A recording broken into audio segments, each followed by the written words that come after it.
Bonjour, c'est le live de Newstank, les infos de la semaine.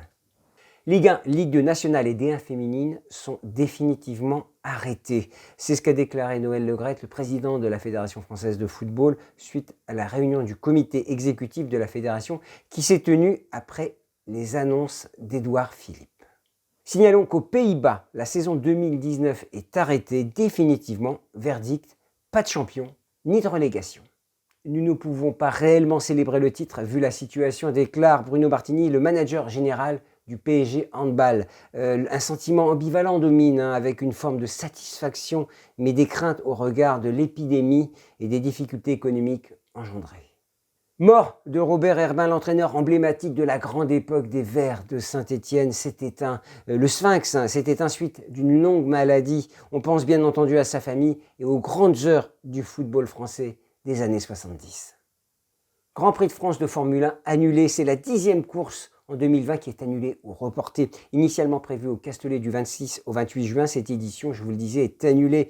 L'édition 2019 de ce Grand Prix de France avait rassemblé l'année dernière 130 000 spectateurs.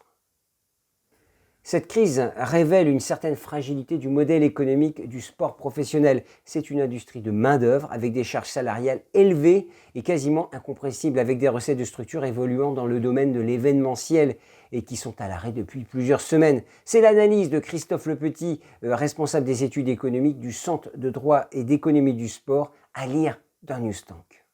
Rugby, le congrès 2020 de la Fédération française de rugby qui devait se dérouler à Marseille les 3-4 juillet prochains est également annulé. L'Assemblée générale, quant à elle, sera dématérialisée le 4 juillet et donc diffusée sur Internet et permettra de voter à distance.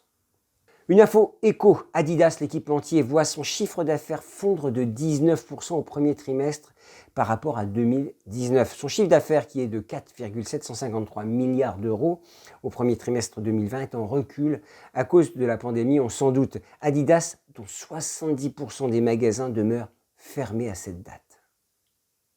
Pour conclure, une news un peu plus optimiste.